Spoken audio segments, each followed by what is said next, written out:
Bismillahirrahmanirrahim. Assalamualaikum warahmatullahi wabarakatuh. Apa khabar semua? Sudah sembahyang tarawih? Ni waktu-waktu begini orang tidur awal untuk bangun awal supaya sahur awal dan dapat sahur awal dan subuh, dan ada yang sambung kerja dan ada yang berehat. Cuma pada malam-malam begini sementara tunggu nak tidur, saya sedang menaip buku terbaru saya.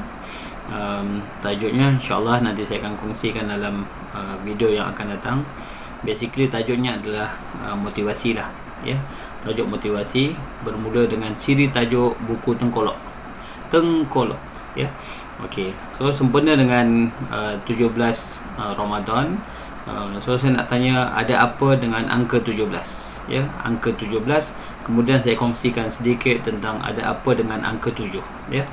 Saja sembang santai. Angka 17, kalau tuan-tuan masih ingat MH17 yang ditembak di Belanda, sempadan setelah terbang dari Belanda dan jatuh di Rusia. Jadi MH17 itu kisahnya, ceritanya di sebaliknya kita tidak begitu berminat untuk kongsikan. Cuma nak kongsikan sedikit dari segi fakta. MH17 itu adalah penerbangan pertama dibuat pada tahun 17 hari bulan 7 1997, dan penerbangan terakhir adalah pada 17 hari bulan 7 2014. Jadi kalau ditolak 2014 dengan tahun 1997, selama 17 tahun MH17 telah beroperasi di udara membawa penumpang dan kargo dan sebagainya. Jadi MH17 itu juga ditembak oleh misail yang bernama misail jenis SA-17, ya. SA-17. Dan kenapa angka 17? Kita biarkan dia menjadi misteri. Namun demikian, kita pergi kepada tahap cerita yang satu lagi, pasal 17. Indonesia ingin merdeka. Pada tahun 1947 Indonesia merdeka. Seorang tokoh pejuang kemerdekaan bernama Sukarni jumpa Soekarno. Kenapa nama dekat-dekat? Itu semua telah ditakdirkan oleh Allah. Sukarni jumpa Soekarno, memberitahu untuk diisytiharkan merdeka pada 16 hari bulan Ogos. Maka Soekarno kata, kenapa 16? Kenapa tidak 17? Sebab 17 Ogos itu adalah jatuh pada hari Jumaat, dan Soekarno percaya pada keberkatan pada hari Jumaat. Maka Indonesia telah diisytiharkan merdeka pada 17 Ogos pada 1947. Begitu, ya. Soekarno hebat orangnya. Soekarno ada banyak pemikiran dan kata-kata yang hebat. Kata beliau, beri saya 1000 orang tua, saya boleh cabut akar pokok yang besar dengan akarnya. Namun beri saya 10 orang pemuda, saya akan goncangkan dunia. Jadi kehebatan pemikiran Soekarno yang berjiwa besar itu, ya. Kita ambil yang positif tentang Soekarno. Satu lagi peristiwa yang kita ingin bincangkan ada kena-mengena dengan 17, iaitu peristiwa Isra' Mi'raj, iaitu perjalanan di luar dimensi, perjalanan yang termahal yang berlaku di luar dimensi pemikiran, perspektif manusia, ya. Melangkaui, ya. Berlaku peristiwa Isra' Mi'raj bagi Allah nak merawat hati Rasulullah yang berada pada tahun kesedihan, ya. Jadi Allah sebut dalam surah Al-Isra', Maha suci Allah yang telah menjalankan hamba-Nya pada malam hari dari Masjidil Haram ke Masjidil Aqsa. Kemudian kami berkati di sekelilingnya dan diperlihatkan kepadanya tanda-tanda kekuasaan dan kebesaran kami. Itu kata Allah dalam firman-Nya dalam surah Al-Isra', ya. Jadi sesungguhnya Isra' Mi'raj ini adalah buah daripada Isra' Mi'raj ini adalah di mana Allah telah menghadiahkan kepada Rasulullah dan umatnya hadiahkan solat. Kenapa solat 17 rakaat? 17 lagi, ya, 17 rakaat, solat pada 17 rakaat sebab kita ada 24 jam. Basically kalau kita tolak 7 jam kita tidur, kita ada 17 jam di luar. Kita melakukan dosa terdedah dengan apa-apa yang tidak bagus, maka kita mendapatkan ampunan melalui aktiviti solat.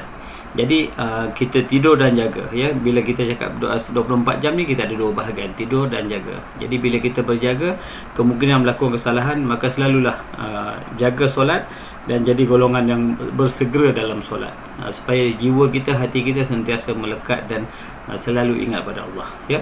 Itulah yang disebut 17 rakaat itu untuk kita sentiasa membaiki diri melalui solat 5 waktu, ya. Subuhnya 2, isyaknya 4, maghribnya 3, zuhurnya 4 dan asarnya 4.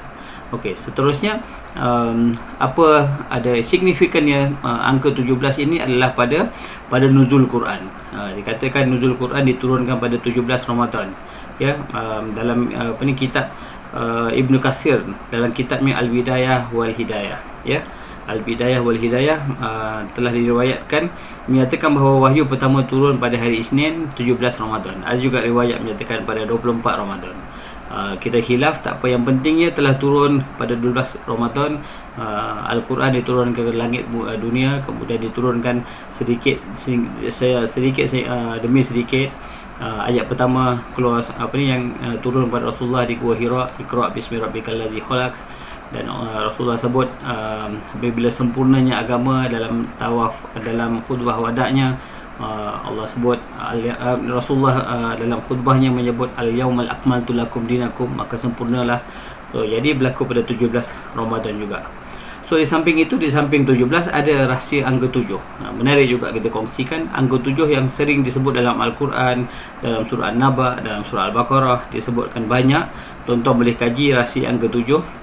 Cuma dalam kitab Ibn Qayyim menyatakan, dalam kitabnya Ibn Qayyim Al-Jauziyah menyebut pengkhususan bilangan 7 itu, di antara rahsianya antara lain Allah menyebut 7 hari dalam seminggu, 7 lapisan langit, 7 lapisan bumi, 7 ayat dalam surah Al-Fatihah, 7 kali putaran tawaf mengelilingi Kaabah, 7 kali sa'i daripada Safa ke Marwah. Kemudian apa lagi? 7 pintu syurga, 7 pintu neraka. Kemudian Allah sebut lagi 7 gua yang telah menidurkan Ashabul Kahfi, ya, selama 300 tahun. Dan Allah menjadikan 7 anggota untuk sujud, kaki, lutut, tapak tangan dan satu dahi. Jadi angka 7 ini menarik.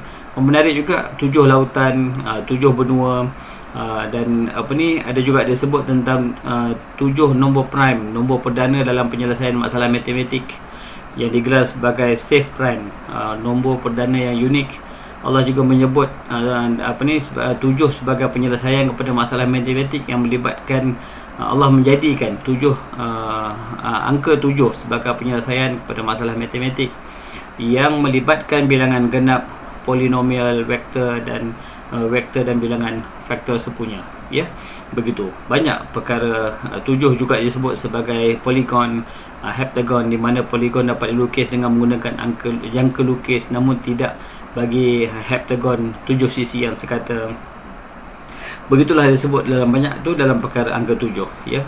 Juga disebut Allah jadikan 7 warna di dalam pelangi, 7 atom karbon, 7 angka 7 sebagai nilai neutral antara asid dan alkali, 7 sebagai nombor atom dalam nitrogen, 7 merupakan bilangan kala dalam jadual berkala pengkelasan unsur-unsur kimia.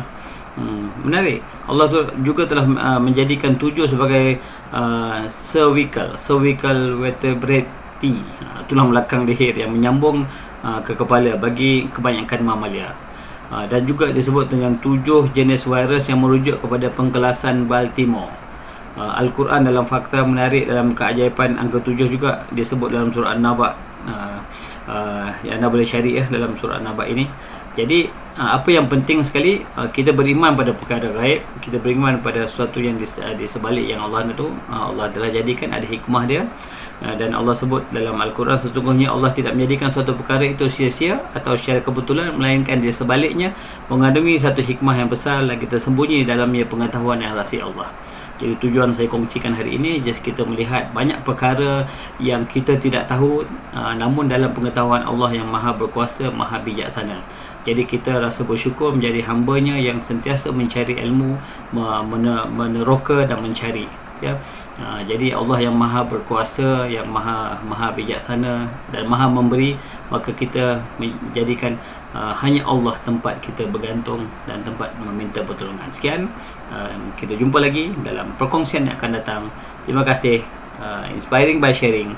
Kita jumpa lagi. Assalamualaikum warahmatullahi wabarakatuh.